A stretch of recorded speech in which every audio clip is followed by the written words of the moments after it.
Have you ever wanted to be so rage-filled that it leads to a long-lasting depression? Wow, that's a way to start a video. Well, you don't need to wait until finishing a college degree you hate, marrying someone you can't stand, and have them leave you after birthing children. Instead, you can play a video game and accelerate that process. The game that tests your capabilities to keep any sort of motivation. The game that explores your ability to learn patterns and read your opponents. The game that tests your persistence and willpower to come on top to the limit.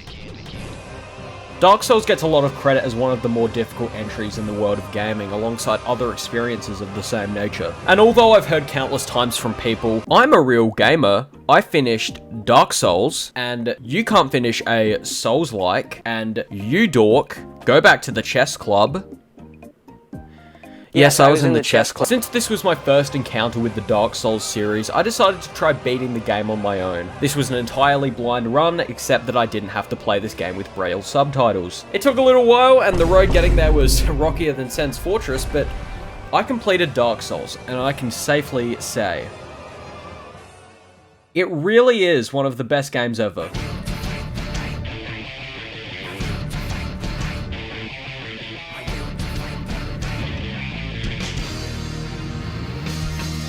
Dark Souls is quite a challenging experience, which is why it sometimes takes a while to find any motivation to keep playing. Thankfully, the beginning helps a player understand the journey ahead of them. The beginning starts like any other video game you may enjoy that involves combat mechanics. You create your character that could be a self-insert or look like Elvis Presley on the day of his death. You learn mechanics that will stick with you until the final boss. And you fight simple enemies to learn the controls of the game. Except your character is moldy or covered by a helmet most of the time. And sometimes you'll never use the mechanics you learned. And you verse a boss in the first 15 minutes. After beating the first boss, you'll be taken by a large black dragon to Firelink Shrine, and from there, the Kingdom of Lordraine becomes open to you. Once the tutorial is finished, you have a set of main objectives to complete in order to finish the game. The first objective is to ring the 2 bell towers, one in Undead Parish and the other in... Blight Town.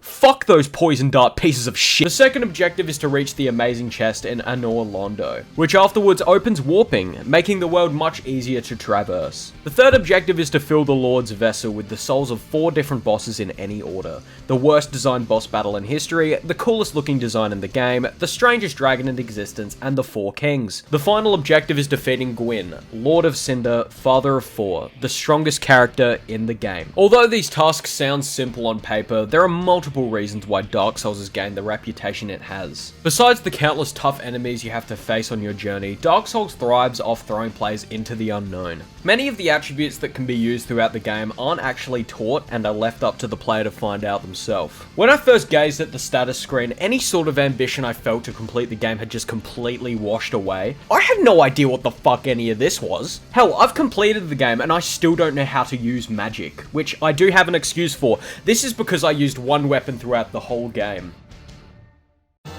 My boy the Zweihander. This guy carried me through the entire game and will solemnly be sitting above my fireplace when I tell my grandkids about the horrors I faced and the amazing chests I gazed upon. Even though I had Zwei with me, another thing the game thrives off is embedding the player with a feeling of powerlessness against bosses that are greater than you could ever be. Pairing a lack of knowledge of the game's mechanics and a lack of base power in most weapons you can obtain creates a real challenge early game. Besides all the tough enemies and bosses, the lack of knowledge and power early game is what really makes this so difficult in the beginning. With the lack of knowledge and the lack of power that came with this game, I just didn't want to play anymore. I was in an endless cycle of fighting, dying, fighting, dying, fighting, and then just dying again.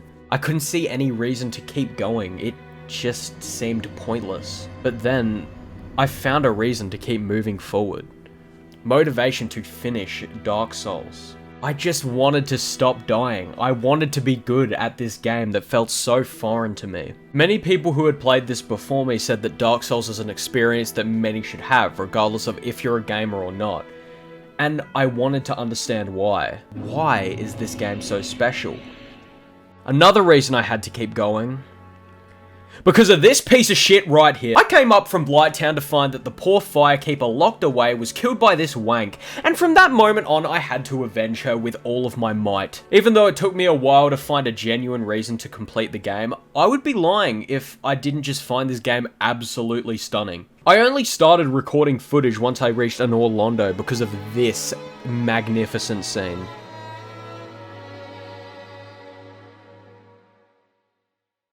Motivation is a hard thing to have control over, but if you can find it through a need to complete, a feeling to fight, a want to see just how beautiful this world can be, that's enough to keep moving forward, even through the most difficult aspect of this game.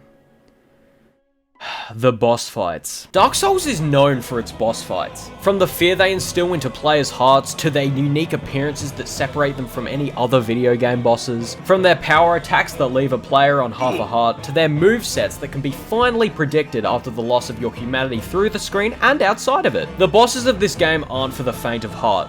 Hell, the first boss, the Asylum Demon, gifts you an advantage by giving you the high ground, which is, by the way, the one and only time they will be nice to you throughout this whole game. Even though the bosses are powerful if underleveled, or even if you're the appropriate level. Actually, even when you're overleveled, these bastards fuck you up. They're still unique in many ways, and all of them have flaws that can be exploited. However, even if you learn their weaknesses, they are still challenging, especially to a new player to the genre. The Bell Tower Gargoyles took me 27 attempts to kill. This was because of my lack of game knowledge I had earlier, such as upgrading your weapon and summoning the MVP Solaire, praise the sun. Once I did those things, I had already learned the right times to dodge their attacks and when to strike, even if Solaire did all the heavy lifting in the end. Thanks man, I will never unfathomably slaughter you. Pretty much every boss before Anor Londo was troubling for me since I had a lack of utilities, but the one thing I can credit myself on is that I beat Ornstein and Smo on my 3rd try. I know, stop clapping, calm down, I know, I'm very hot, I'm very attractive, I'm really handsome, actually, I know, calm down. What the fuck's that ugly thing in the mirror? But before the two of them, there was a compulsory mission I had to complete first. An unquenched thirst that went forgotten for far too long.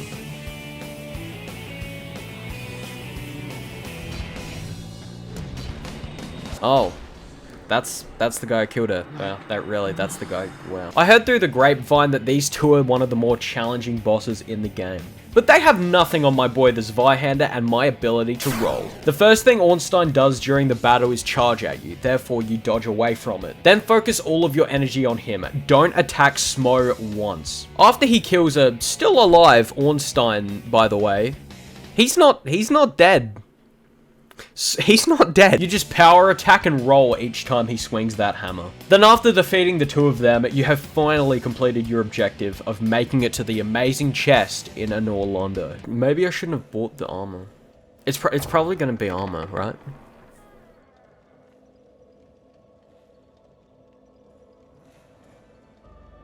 Oh my god. Once you've completed that, you need to go on to face 4 different bosses. Sheath the Scaleless, Gravelord Nito, the 4 Kings, and the Bed of Chaos. Sheath the Scaleless is a challenging boss in main part of the hike to get to him. You need to lose a fight to him, losing all of your humanity and souls that took you hours to get, by the way, and then face him in the caves. Eventually, you're gonna learn to watch his head while he's attacking. Depending on where his head is pointed is where he'll shoot crystals. Also, if you end up dying from the curse during the boss fight, you'll need to be healed in New Londo ruins by a plague doctor, which is ironic because those guys couldn't save a single soul 700 years ago. Despite being a nuisance to face off against, Gravelord Nito is the coolest looking boss in this game. You can't even deny it. Look at how cool he is. While fighting him, you'll also need to fend off skeletons, but if you stay close to the arena entrance and avoid the giants on the opposite side of said arena, you can just Zweihander him when he does his lunge attack. Plus, if you're a high enough level, the skeletons don't make you flinch even when they ask you for a staring contest and decide to clap in front of your face. The 4 Kings aren't too much of a challenge, just dodge every time they attack and roll away whenever they self-destruct. The key, however, is speedrunning them, since the longer they're around, the more Kings will spawn.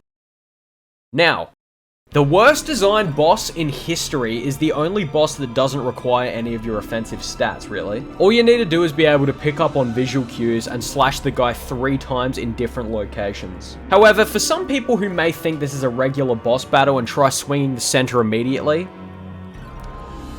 don't. The key to fighting bosses and just most enemies in general in Dark Souls is to learn from your mistakes. During my playthrough, I died to every boss at least once. Well, I wish I could say every boss. Thank you, Zwei, and thank you, Beatrice. If I hadn't died to these guys, then I wouldn't have been able to pick up on their attacks, visual cues, and weak points. Which is especially the case when you block at the wrong time or swing during a powerful attack. Because of the willpower one might attain in order to complete this game, many players will acknowledge the wrongs they made and will improve themselves for the next time around, which only shows one's willingness to succeed. Dark Souls is all about trial and error, and gaining knowledge on what was previously unknown, and the most efficient way of learning from mistakes and adapting your judgments into a solution is by dying over and over and over again.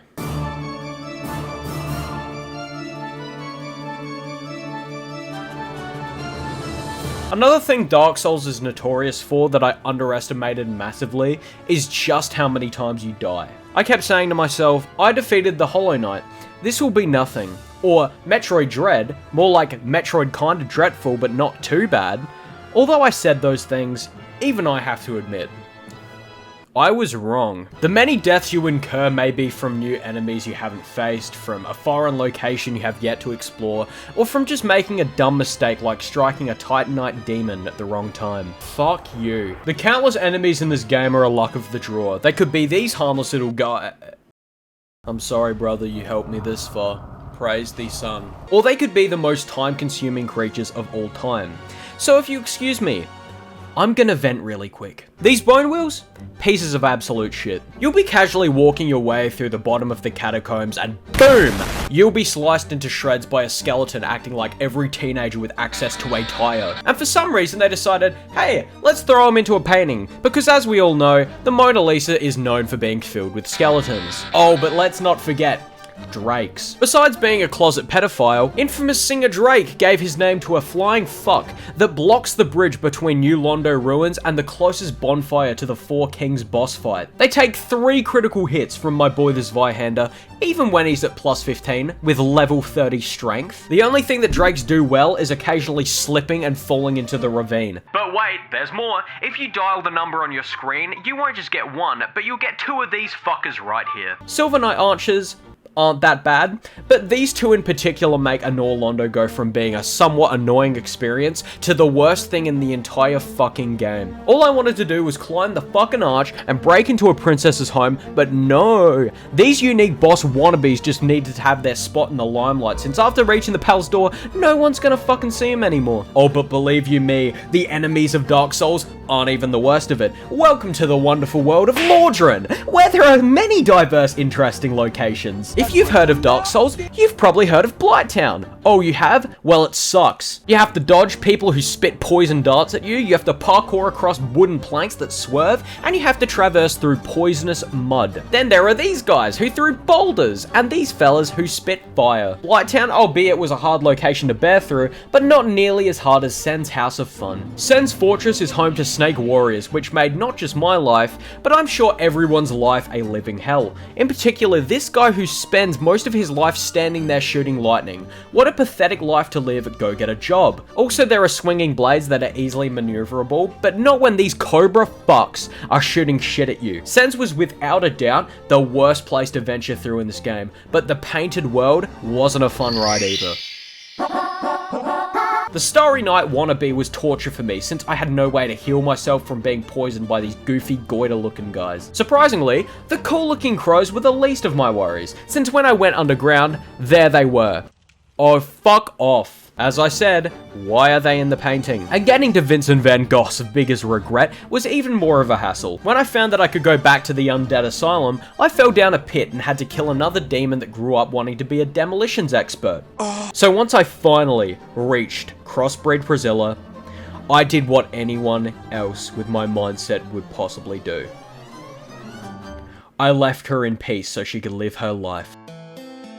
Regardless of all the awful places I traveled through and all the unbearable enemies I faced, I never gave up. The motivation I gained since the beginning to complete this game, the patterns I learned from the enemies, they culminated in a will to never give up. even if it took my anger to new unforeseen heights. Through the constant death and destruction, I was able to pick up on enemies and reuse those details in their attacks as a reason to keep going. Why give up when you know how to beat them? Just put a little more effort in and you can accomplish what you set your mind to. Never give up. Especially when things look dire, because the feeling of satisfaction that you can get from completing something you've tried over and over is just amazing. And that's even more evident when you're so angry you could punch a wall. Our lowest moments exist to make our greater moments all the greater. Dark Souls. The game that tests your capabilities to keep any sort of motivation. The game that explores your ability to learn patterns and read your opponents. The game that tests your persistence and willpower to come out on top to the limits. It's an experience that many would see as just a hard game that needs to be beaten because everyone else has. But really, it's a game that strengthens some of the most important aspects in a person's psychology, preparing them for their future ahead. Dark Souls strengthens a player's ability to find motivation to keep walking ahead into the hardest parts of life, regardless of how painful those parts might be. When you're at the lowest point of life, you need something to enhance your mentality just to complete the day. This could range from something as complex as thinking about a goal you want to achieve, to something as simple as making your bed in the morning. Maybe you just want to see your loving wife smile after a hard day of work. Maybe you want to complete your tiresome day to play a fun game. Motivation is a fundamental part of being human, which gives us the want to strive for satisfaction. Dark Souls has you fail time and time again until you finally learn the mistakes you've made and apply them into a situation. This is another part of being human. Learning from your mistakes is what makes you a better person than you were prior. There are two ways of dealing with failure, one of which is to be ignorant to that instance, believing that you can do no wrong and quitting when things get hard. Or you can be the smarter man who admits his faults and wants to learn from them. Dark Souls wants you to be the better man. Dark Souls makes you want to give up, yet gives you more incentive than ever to never do so. Although many may fall into the pits of darkness, unaccepting of any reason to stay up, if you keep going, things will end up being much greater than you could anticipate. Maybe you have regrets about the past and can't keep going, constantly living in the past, unable to improve. Remember that your past failures can be learned from, and if you fixate on them too much, there's no way to accept the present. The best you can do is never give up, by learning from the wrong things you've done and motivate yourself to complete anything that may seem difficult. Dark Souls. Dark Souls. I never thought this game would make me think this much in terms of the psychology of a human being, but hell, it did. I honestly just thought that it'd be a challenge that would give me another game that I completed under my belt, but no, I can safely say that playing Dark Souls made me a better person. Someone who can find the motivation to fight through Blighttown and defeat Kuei Lag. Someone who is knowledgeable enough to know that the Capra Demon has two dogs. Someone who would never give up in the face of Gwyn, the Lord of Cinder.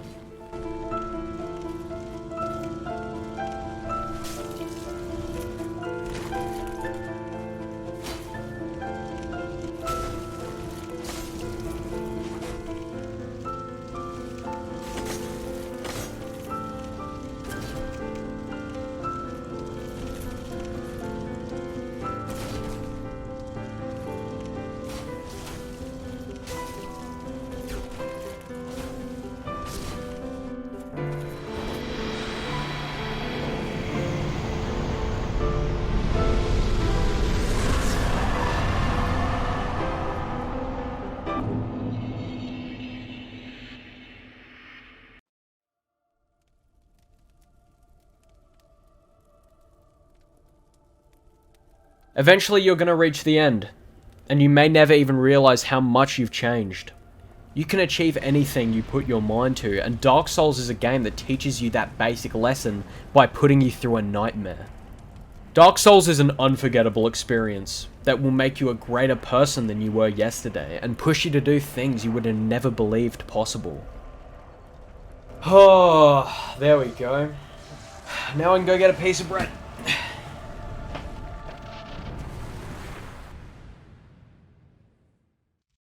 After beating Gwyn, I didn't expect to be thrown into New Game Plus. This restarts Dark Souls, but you have everything from your save, and it's much harder than previously. Knowing this, I couldn't just end my playthrough there.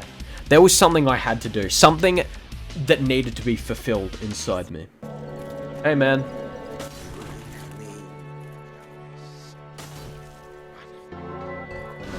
I'm so happy that I could finally save you.